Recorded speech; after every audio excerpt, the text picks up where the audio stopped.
Welcome back to BSTT. It's Ben here, and today I'm going over the 5 biggest winners and losers at today's trade deadline. So let's get right into the video. So today's NHL trade deadline was one of the biggest ones I've ever seen. You saw players moving all around, like Rickard Rakell, Marc-Andre Fleury, Travis Dermott, to name a few. And there were a lot of superstars moving around, like Giroux, Fleury, like I said already, Giordano. Actually, you can't call him a superstar anymore, but still. So I'm going over my top 5 biggest winners and losers at the trade deadline. So we're going to start off with the losers. So the 5th biggest loser at today's trade deadline was the Detroit Red Wings. I know they're not in a what's it called? They're not in a playoff spot right now, and they're probably not going to make it, but they lost Nick Leddy and Troy Stecher, and they barely got anything back from him. They got Oscar Sundqvist, who's good, and a few late picks. They got a 7th for Stecher. Although I think one of the two of them, or both, I forget, is going to be an upcoming free agent. They needed them for their D-core. Besides Mo Seider on their team, they have no one on their D-core. So they just lost their entire D for next year. And they're probably not going to get in free agency. But now we got the 4th biggest loser at today's trade deadline. And we have the Seattle Kraken. They didn't get much, to say the least. They got rid of Johansson, Giordano, and Lausanne. And they got back... Oh, and they also lost Colin Blackwell. And for Giordano and Blackwell, they got two seconds, which is good. But after that, they got a 4th and a 7th. That's not a good return for these guys.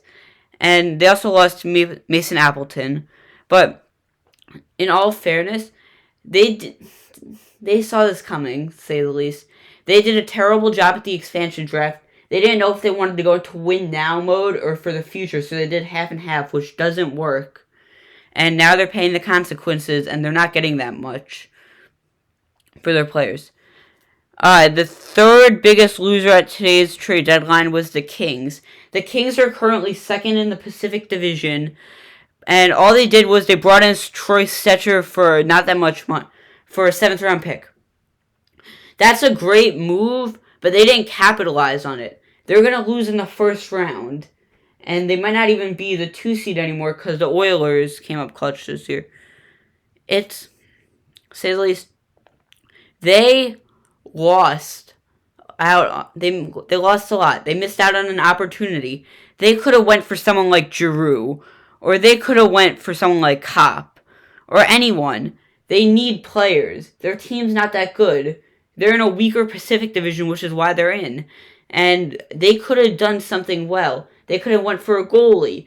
They could have done a lot of things, but they didn't do it. And now they're going to lose in the 1st round and not even have a good pick. The 2nd biggest loser at today's trade deadline was the Tampa Bay Lightning. They traded 2 first-round picks, Boris Kachuk and Taylor Radish, for Brandon Hagel and 2 fourths.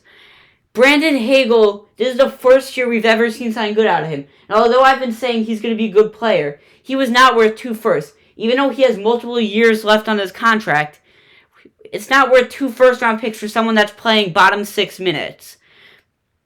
And he only has 21 goals this year. Although that's good, his production is going to go on a steep decline now in Tampa. But yeah, I feel really strongly about that opinion. And although Tampa's first, they're not good picks, but still, they're good players come out of the top 30. They can come out late. But yeah, now, as you could all see, the biggest loser at today's trade deadline, the Winnipeg Jets. The Jets lost Brian Little and Andrew Kopp, and they got back, or actually, I don't know what they got back for Kopp because the details haven't been released, but they got back, I think, they got back a 4th for Brian Little, and they brought in Mason Appleton. That's terrible. These are players that you could have re-signed. Your team's not even that bad, and you could have kept the same core and worked with it. But no, you went and started the rebuild, which I was honestly surprised, because I didn't think they were doing that bad. And as long as they could do good in the next few years, this isn't going to affect them. But if they needed that two-way presence like Andrew Kopp, and they start coming up short on both the penalty kill and 5-on-5, well, they know what happened there. But yeah, now let's go to the neutral teams. I have the Florida Panthers and the Islanders. Go to the Islanders first. They made absolutely 0 trades today. I repeat, 0. It was a Lou Lamoriello trade deadline where he keeps the same core together. And yeah, with the Florida Panthers, although they got the biggest name at the deadline, Claude Giroux, they gave up Owen Tippett and a first, which was a good package, but I think they're neutral because of the Frank Vetrano thing. They gave him up to us for a 4th-round pick. He could have gotten more, and they lost him because they needed salary for Giroux and for Ben Sherratt, who I think was a terrible signing. I think he's an overrated defenseman, and I haven't seen anything out of him in the last few years that makes my eyes pop and makes me think he's great. But the 5 winners, the 5th biggest winner were the Leafs, who brought in Mark Giordano and Colin Blackwell for 2 seconds. I would have had them ranked much higher, and I almost had them in neutral because they got rid of Travis Dermott for either a 3rd or 4th round pick. It might have been both. Travis Dermott is a promising young defenseman. I know they didn't have the money to pay him this upcoming offseason, but still, I would have kept him around because you drafted him high. I think it was like a 2nd round pick or something like that. He's worth it. Number 4, we have the Minnesota Wild. They got the biggest goalie at the deadline to go along with the most exciting team in the NHL, which is great. And they also brought in David Delorier, which is great. But I think these other teams did much better than him. At number 3, we have my Rangers. I know I'm a little biased, but I think we did great. We brought in Justin Braun, Andrew Kopp, Frank Vetrano, and a few other players like Tyler Mott and Nick Merkley. And we didn't give up any 1st-round picks for any of them. They're gonna provide what we need to this team. Better 5-on-5 play and a better bottom 6, which is great.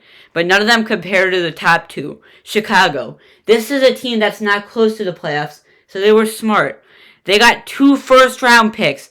I repeat this, 2 1st-round picks. Boris Kachuk and Taylor Radish, all for Brandon Hagel. Brandon Hagel, I'd probably pay at max a 1st. But getting 2 promising young prospects and another 1st for him, that's incredible. But the biggest winner at the deadline was the Boston Bruins with Hampus Lindholm. Hampus Lindholm, they gave up some stuff for him, which was good. Because now they signed him to an 8-year extension 1 day after he came in. It's just great. Or it's not great for me, but it's great for Bruins fans, and I congratulate you. But that's all for today's video, so please like, subscribe, and have a nice day. If you're new here, please turn on notifications so you'll never miss a video. See you in the next video, though. Bye!